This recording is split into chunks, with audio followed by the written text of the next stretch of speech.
Salam, selamat pagi Bapak dan Ibu dan saudara-saudara yang dikasihi dan pasti juga diberkati oleh Tuhan kita Yesus Kristus.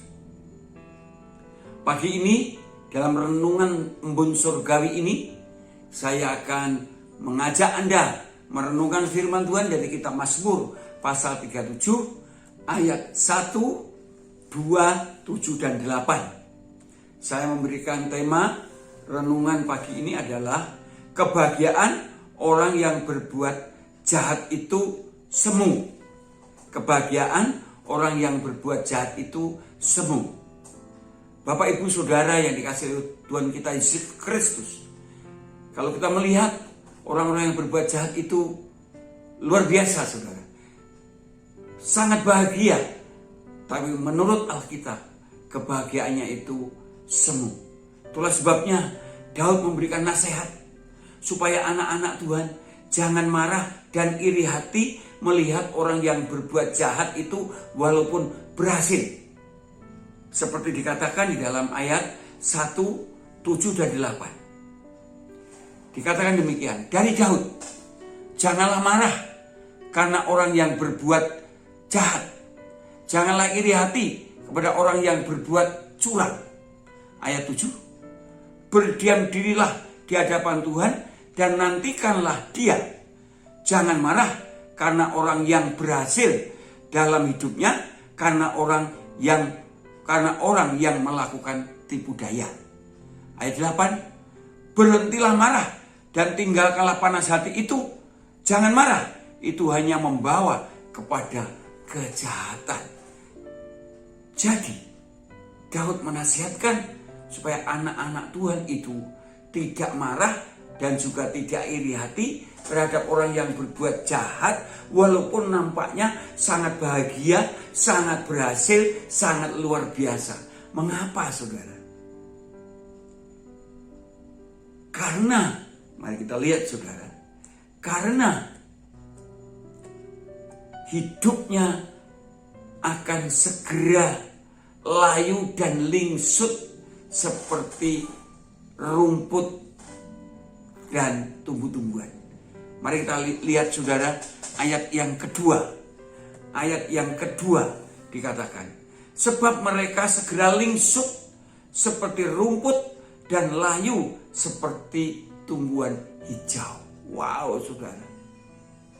Ya, contohnya para koruptor, saudara ya. Kalau kita melihat koruptor kan luar biasa, saudara ya. Wah, hidupnya luar biasa mewahnya, saudara. Sangat glamor, sangat seperti bersukacita, mungkin juga menjadi dermawan yang luar biasa.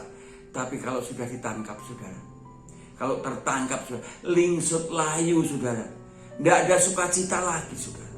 Apalagi sekarang ini, saudara, di medsos itu banyak sekali usulan supaya para koruptor yang ditangkap itu dijadikan betul-betul miskin, ya, bukan hanya di penjara saja, dibuat miskin dengan seluruh keluarganya, dibuat miskin karena semua hartanya akan disita oleh pemerintah. Wah, itu ngeri, saudara ya.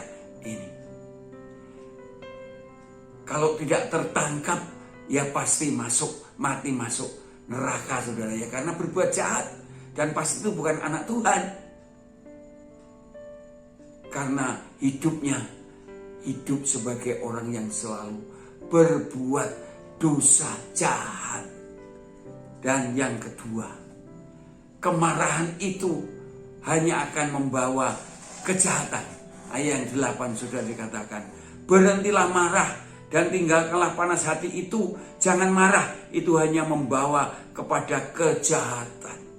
Daud menasihatkan jangan marah, karena marah itu hanya akan membawa kejahatan. Seperti Raja Saul yang marah dengan para biduan yang menyanyi bahwa Daud mengalahkan berlaksa-laksa musuhnya, Saul beribu-ribu. Marahnya dilampiaskan kepada Daud untuk membunuh Daud. Dan akhirnya lingsut, layu, hancur hidupnya, saudara.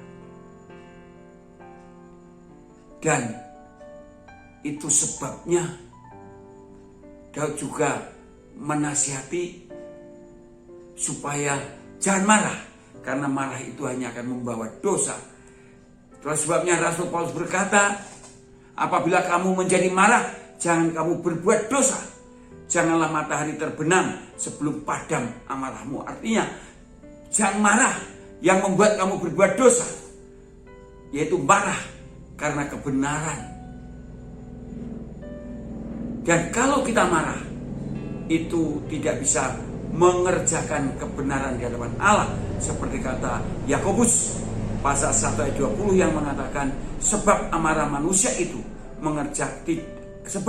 manusia tidak mengerjakan kebenaran di hadapan Allah. Amin. Kiranya firman Tuhan ini memberkati kita semua. Selamat pagi, selamat berkarya. Tuhan beserta kita senantiasa.